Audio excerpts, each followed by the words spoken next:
오늘 함께 나눌 본문 말씀은 욥기 10장 말씀입니다. 욥기 10장 1절에서 22절까지 욥기 10장 전체 말씀을 함께 보도록 하겠습니다. 내 영혼이 살기에 곤비하니 내 불평을 토로하고 내 마음이 괴로운 대로 말하리라. 내가 하나님께 아뢰오리니 나를 정죄하지 마시옵고 무슨 까닭으로 나와 더불어 변론하시는지 내게 알게 하옵소서. 주께서 주의 손으로 지으신 것을 학대하시며 멸시하시고 악인에게 빛을 비추시기를 선히 여기시나이까. 주께도 육신의 눈이 있나이까. 주께서 사람처럼 보시나이까. 주의 날이 어찌 사람의 날과 같으며 주의 해가 어찌 인생의 해와 같기로 나의 허물을 찾으시며 나의 죄를 들추어 내시나이까. 주께서는 내가 악하지 않은 줄을 아시나이다. 주의 손에서 나를 벗어나게 할 자도 없나이다. 주의 손으로 나를 빚으셨으며 만드셨는데 이제 나를 멸하시나이다. 기억하옵소서. 주께서 내 몸 지으시기를 흙을 뭉치듯 하셨거늘 다시 나를 티끌로 돌려보내려 하시나이까. 주께서 나를 적과 같이 쏟으셨으며 엉긴 적처럼 엉기게 하지 아니하셨나이까. 피부와 살을 내게 입히시며 뼈와 힘줄로 나를 엮으시고 생명과 은혜를 내게 주시고 나를 보살피심으로 내 영을 지키셨나이다. 그러한데 주께서 이것들을 마음에 품으셨나이다. 이 뜻이 주께 있는 줄을 내가 아나이다. 내가 범죄하면 주께서 나를 죄인으로 인정하시고 내 죄악을 사하지 아니하시나이다. 내가 악하면 화가 있을 것이오며 내가 의로울지라도 머리를 들지 못하는 것은 내 속에 부끄러움이 가득하고 내 환난을 내 눈이 보기 때문이니이다.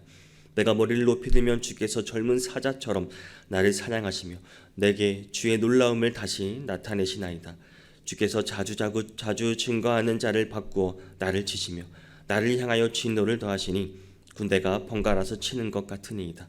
주께서 나를 태에서 나오게 하셨으면 어찌함이니이까. 그렇지 아니하셨더라면 내가 기운이 끊어져 아무 눈에도 보이지 아니하였을 것이라. 있어도 없던 것 같이 되어서 태에서 바로 무덤으로 옮겨졌으리이다. 내 날은 적지 아니하니니까. 그런즉 그치시고 나를 버려두사 잠시나마 평안하게 하시되 내가 돌아오지 못할 땅 곧 어둡고 죽음의 그늘진 땅으로 가기 전에 그리하옵소서. 땅은 어두워서 흑암 같고 죽음의 그늘이 져서 아무 구별이 없고 광명도 흑암 같으니이다. 아멘. 네, 오늘 본문 내용은 이제 이 앞서 빌닷의 변론에 대한 욥의 답변을 기록하고 있는 이제 9장, 10장 그 10장의 마지막 종결 부분입니다. 여기서는 욥이 이제 하나님을 향한 그 좌절감을 토로하고 있습니다. 무차별적으로 심판하는 것으로 여겨지는 그 창조주 하나님을 향한 항변과 호소를 기록하고 있습니다. 오늘 본문은 욥이 세 친구와 논쟁하던 중에 두 번째 드리는 강구의 내용입니다. 욥은 친구들과의 논쟁 중에 친구의 이제 변론에 대한 답변을 마무리하면서 오늘 이 본문같이 한결같이 하나님께 원망과 항변의 기도를 드립니다. 오늘 본문이 두 번째 기도이고 첫 번째 기도는 이제 엘리바스의 답변에 대해서 욥이 마무리하면서 욥기 7장 7절에서 21절에 기록하고 있습니다. 그리고 빌닷에 대한 변론에 대한 그 답변을 마무리하는 오늘 본문이 그 욥을 하나님을 향한 그 탄원과 호소하는 그 두 번째 기록을 나타내고 있습니다. 우리가 앞에서 오늘 본문을 읽었을 때 그 욥의 그 원망과 하나님을 향한 그 항변의 마음이 여러분 느껴지시나요? 자신에게 까닭 모를 고난을 주신 하나님을 향한 욥의 항변을 기록하고 있습니다. 욥은 그 원통함을 참다 못해 하나님께 쏟아내고 있습니다. 욥이 하나님께 어떤 탄원을 하는지 한번 하나씩 살펴보겠습니다. 먼저 본문 1절에서 이제 7절까지의 단락을 보면 욥은 하나님께 내게 알게 해달라고 말하고 있습니다. 본문 2절을 보면 내가 하나님께 아뢰오리니 나를 정죄하지 마시옵고 무슨 까닭으로 나와 더불어 변론하시는지 내게 알게 하옵소서라고 말하고 있습니다. 알려달라는 겁니다. 왜? 저에게 왜 이러십니까? 본문 3절에서 주께서 주의 손으로 지으신 것을 학대하시며 멸시하시고 악인에게 빛에 비추시기를 선히 여기시나이까라고 말하며 당신의 손으로 지으신 것을 학대하시면서 또 악한 자들이 세운 계획은 잘되게 하시는 의도가 도대체 무엇입니까? 어디 한번 말씀해 보십시오. 해명해 주세요. 내가 알게 해 주세요라고 하나님께 호소하고 있는 것입니다. 그리고 4절에서 7절까지의 내용은 이렇습니다. 이제 무죄한 자신에게 고난을 주시는 그 하나님은 창조주로서의 능력에 대해서 의문을 제기하고 있습니다. 창조주로서 전지전능하신 하나님께서 마치 한계가 뚜렷한 그 육신을 가진 인간처럼 자신의 무죄함을 알지 못하고 또 자신에게서 허물과 죄를 찾아내기라도 할 것처럼 자기에게 고난을 가하시는 이유가 도대체 무엇인지 알기를 원하는 것입니다. 죄가 없는 줄 알면서도 도대체 왜 그러십니까? 물론 하나님께서 나의 허물을 찾으시고 또 들추어내시면 벗어나지 않을 자가 어디 있겠습니까? 그런데 왜 저에게는 그 지나치게 높은 하나님의 기준을 저에게 들이대십니까? 왜 이런 시련을 겪게 하십니까? 욥의 심정이 여러분 느껴지시나요? 욥은 간절히 알고 싶었습니다. 2절에서 그 하나님께 묻는 것처럼 무슨 까닭으로 왜 제게 이러시는지 제가 알게 없어서라고 말하는 것입니다. 우리도 같은 마음 아닐까요? 욥은 사실 자신이 왜 이와 같은 고난을 겪어야 하는지를 가장 알고 싶어 했습니다. 사실 이와 같은 의문은 우리 모두 갖는 의문이기도 합니다. 우리는 어떤 고난을 겪을 때 왜 하필 나에게 이런 일이? 라고 말하고 합니다. 그 많고 사람 중에 왜 하필 접니까? 주님 왜 저에게 이러십니까? 등의 항변성 질문을 던져보지 않은 사람은 아마 거의 없을 거라 생각됩니다. 그런데 이런 질문을 할 때 우리가 한번 생각해야 할 또 하나의 질문이 있습니다. 우리는 여러분 생각의 전환이 필요합니다. 어떤 질문이냐면 바로 하나님께서 주시는 은혜와 베푸시는 사랑에 관한 질문 말입니다. 무슨 말이냐면 우리는 하나님께서 주시는 징계와 고난에 대해서는 왜라고 우리는 질문을 합니다. 그런데 하나님께서 베푸시는 사랑에 관해서는 일일이 왜라고 우리는 묻지 않습니다. 그냥 감사하며 그렇게 받아들이면서 삽니다. 우리의 행동이 과연 맞는 걸까요? 왜 하필 저에게 이런 고통을 주십니까? 라는 질문을 하면서 왜 나에게 도대체 이러한 건강을 주셨습니까? 왜 나에게 이러한 재능을 주셨습니까? 왜 좋은 직장을, 왜 이렇게 아름다운 가정을 저에게 주셨습니까? 라면 여러분 계속해서 이런 왜라는 질문을 혹시 해보신 적은 있으신가요? 우리 거의 없잖아요. 우리가 우리 삶에서 이러한 것들을 하나씩 따져 묻는다면 여러분 우리의 삶이 확실히 달라질 것입니다. 우리의 모습은 보다 더 진지해질 것이고 보다 더 경건해질 것입니다. 하나님께서 우리에게 주신 이 은혜의 까닭을 찾아 그 은혜를 보답하는 삶이 우리 삶에서 드러날 것입니다. 그런데 우리 삶은 어디에 집중되어 있습니까? 자기가 받은 은혜와 사랑에 관해서는 그 이유를 따지지 않고 묻지도 않으면서 주시지 않은 것, 아니 그 주신 고통, 슬픔에만 집중하며 우리의 삶을 살아가고 있습니다. 그 마음속에 우리의 감사가 찰 기회가 없는 것입니다. 주님을 위해 무엇을 해야 하는가에 대한 마음이 생길 수가 없습니다. 항상 원망하고 불평하고 한숨만 나올 뿐입니다. 사랑하는 성도 여러분, 오늘 말씀을 여러분 잘 보시기를 바랍니다. 이제 우리의 질문의 내용을 한번 바꿔보시기를 바랍니다. 그동안 받지 못한 것, 또 고통스러운 것에 그 이유만 물었다면 이제부터는 주님의 은혜에 여러분 질문을 하시기를 바랍니다. 하나님께서 왜 우리에게 건강을 주셨을까요? 왜 이 새벽에 깨어서 우리가 예배드릴 수 있는 이 시간을 주시고 우리에게 그 예배를 허락하여 주셨을까요? 왜 우리에게 돈을 주셨죠? 단지 잘 먹고 잘 살라고 주셨을까요? 뭐 건강한 재물을 가지고 세상에 나가 즐기면서 하나님께 재지라고 주셨겠습니까? 정말 하나님께서는 받으시고자 하는 그 영광 때문에 우리에게 주신 것 아니겠습니까? 여러분 질문들을 깊이 파고들면 자신이 하나님 앞에서 해야 할 일을 발견해낼 수 있을 것입니다. 성도 여러분, 이제는 우리의 남은 삶을 보다 더 의미 있게 그리고 거룩한 것들로 우리의 삶의 내용이 채워지기를 간절히 소망합니다. 그리고 오늘 보면 8절에서 17절까지의 단락을 보면 욥은 자신을 창조하신 하나님의 신실성에 대한 의문을 제기하고 있습니다. 왜 자신을 지으시고 지금까지 지키신 하나님께서 왜 이제 와서는 자신을 멸하고자 하시고 고난을 주시는지 그 의문을 제기하고 있는 것입니다. 자신을 치시는 하나님 그 심판의 부당성에 대해서 항변하고 있습니다.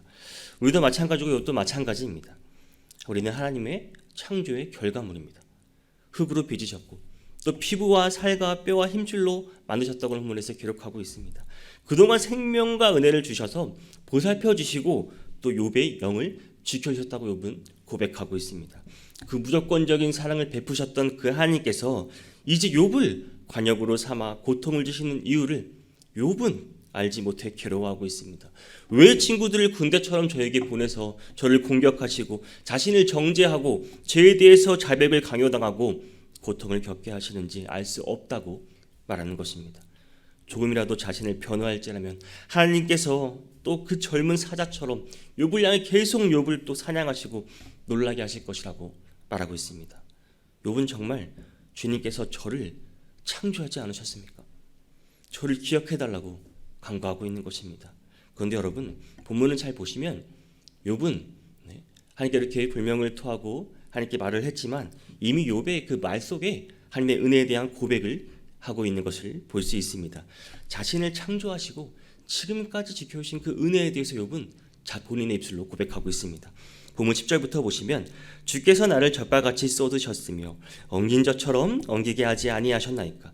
피부와 살을 내게 입히시며 뼈와 힘줄로 나를 엮으시고 생명과 은혜를 내게 주시고 나를 보살피심으로 내 영을 지키셨나이다 라고 고백합니다.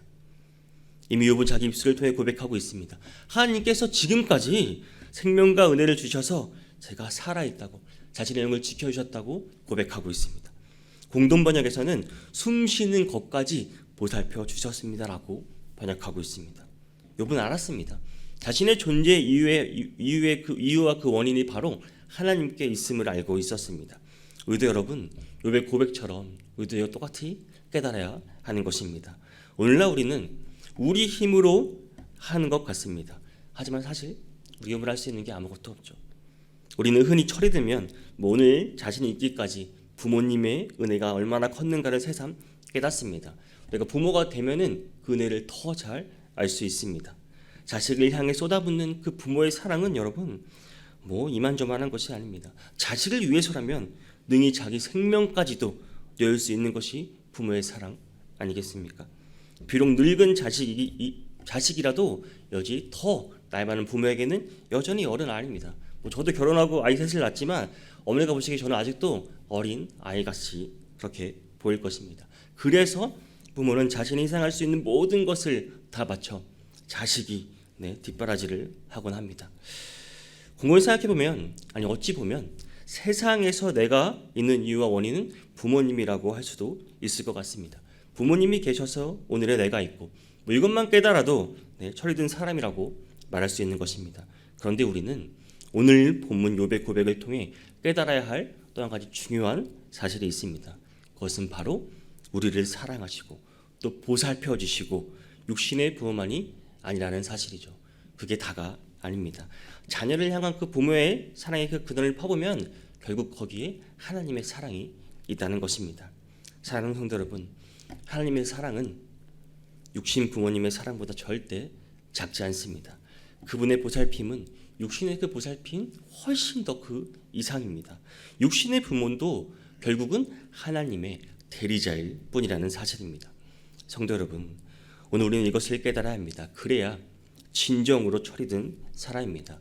그때 비로소 우리가 진정한 하나님의 사람이 될 수 있고 좀 더 우리가 우리의 신앙생활이 진정한 신앙생활로 거듭날 수 있게 되는 계기가 되는 것입니다.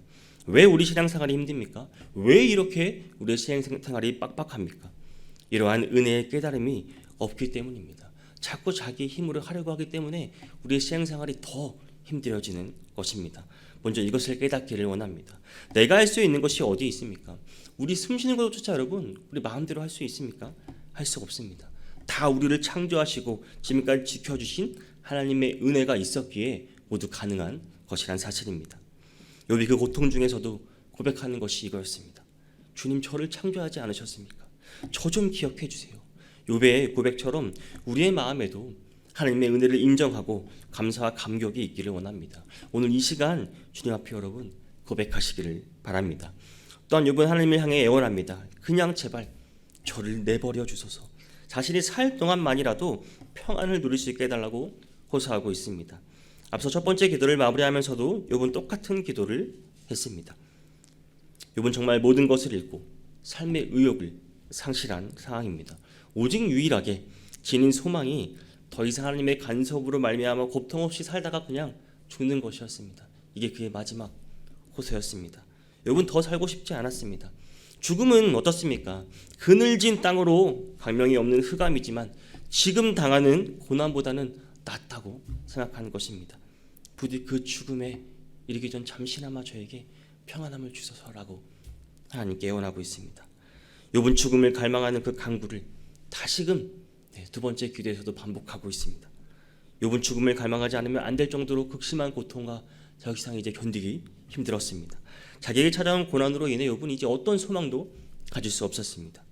특히 하나님으로부터 버림받았다는 그 생각은 도무지 그가 살 소망을 두지 못하게 하였습니다. 그에게는 오직 죽는 것만이 자신의 고통을 끊을 수 있는 유일한 길이라고 생각했습니다. 인생이 참 허무함을 느끼게 합니다. 우리의 삶은 어떻습니까? 어떤 특정한 사람들만의 일이겠습니까? 사실 수많은 사람들이 인생의 허무함을 느끼며 살아갑니다. 물론 삶이 고통스러워야지만 이런 허무함을 느낄 수 있는 것은 아닙니다.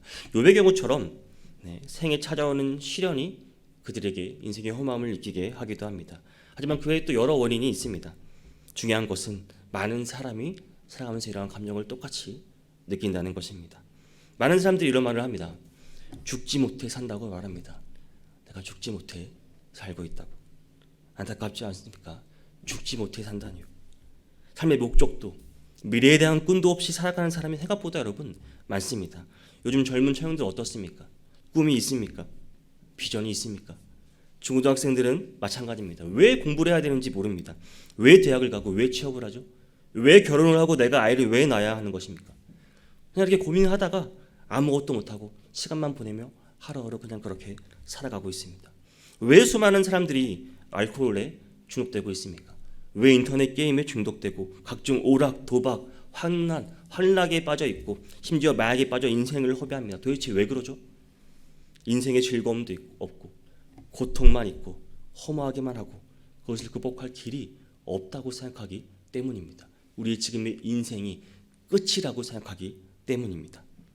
왜 내가 태어났고 왜 내가 무엇을 위해 살아가는지 모르는 사람이 여러분 대부분입니다. 자기 딴에는 인생과 목적과 이유를 찾을 것입니다. 또 찾았다고 생각하고 거기에 모든 것을 걸기도 하지만 결국 그 끝은 허무할 뿐입니다. 더 좌절하고 더 실망하기 일쑤입니다. 우리 인간은 다 이런 감정을 느낀다는 말입니다. 인생 뭐 있습니까? 그렇죠? 참 허무하죠. 한 치 앞도 내볼 수 없는 게 우리의 인생입니다. 오늘의 성공이 결코 내일의 성공이라고 장담할 수가 없습니다. 그렇다면 어떻게 극복할 수 있겠습니까? 다른 방법은 없습니다. 오직 하나밖에 없습니다. 복음밖에 없습니다. 여러분, 복음이 무엇입니까? 기쁜 소식 아닙니까? 기쁜 소식, 복된 소식입니다. 하나님께서 우리에게 이 인생의 허물을 극복할 수 있도록 죽음이 끝이 아니라고 말한 것이 바로 기쁜 소식입니다. 우리에게 주신 소식입니다. 사람에게 인생에 고통스럽기 때문에 많은 사람들이 인생의 허무함을 느끼고 죽음을 원합니다. 우리나라가 자살률 1위죠. 많은 사람들이 지금도 이 시간 자기의 목숨을 스스로 끊고 있습니다. 약간의 시간적 차이는 있지만 누구나 짧은 세월을 살다가 언젠가 죽으면 모든 것이 끝이라고 생각합니다. 거기다 고난까지 닥치면 정말 왜 내 인생이 이래야 되는지 회의에 빠지게 됩니다. 그러나 복음은 무엇을 말하고 있습니까? 인생의 죽음이 끝이라고 말합니까? 고통스러운 삶을 살면서 아둥바둥하다가 끝나는 것이 우리의 인생이라고 말하고 있습니까? 아닙니다. 복음은 죽음 이후에 영생이 있음을 우리에게 알려주고 있습니다. 영원한 복이 있는 세상이 있음을 우리에게 말해주고 있는 것입니다. 그리고 이 세상에서의 그냥 삶은 그것을 위한 준비 과정일 뿐입니다. 지나가는 우리는 나그네의 삶입니다. 이 세상이 끝이라고 생각한다면 누구나 세상에서 얻을 수 있는 것을 다 얻는다고 해도 그게 무슨 소용이 있겠습니까? 그 삶의 의미가 있겠습니까? 하지만 복음을 받아들인다면, 내가 복음을 알고 깨닫는다면 우리의 인생은 완전 바뀌는 것입니다. 살아갈 이유가 생기고 살아갈 가치가 생기는 것입니다. 사랑하는 성도 여러분, 우리는 욥과 같이 고난을 겪으면 그 하나님의 신실하심을 의심하게 있습니다. 왜 하나님은 나를 태어나게 하시며 왜 나에게 이런 고달픈 인생을 살게 하시니까 하며 하나님을 원망하기도 합니다. 그러나 여러분, 하나님께서는 당신의 즐거움을 위하여 우리를 학대하시는 분이 아니십니다. 하나님께서는 우리로 고난을 겪게 하신다면 나름의 이유가 있는 것입니다. 욥에게도 분명히 그 이유가 있었습니다. 죄에 대한 징계에 처할 수도 있고 욥의 목적처럼 뚜렷한 특별한 목적이 있을 수 있습니다. 하지만 모두 하나님을 드러나기 위해서, 하나님의 영광을 위해서 우리를 사용하시는 것입니다. 그리고 그 이유가 무엇인든 하나님께서 우리로 인해 고난을 겪게 하셨다면 거기에는 분명히 하나님의 선하신 목적이 있다는 것을 여러분 기억하시길 바랍니다. 우리는 어떤 경우에도 이런 확신을 잃어서는 안 됩니다. 이에 대한 확신을 잃게 될 때 그때 여러분 우리가 신앙적 회의에 빠지는 것입니다. 신앙의 길에서 점점 떠나게 되는 것입니다.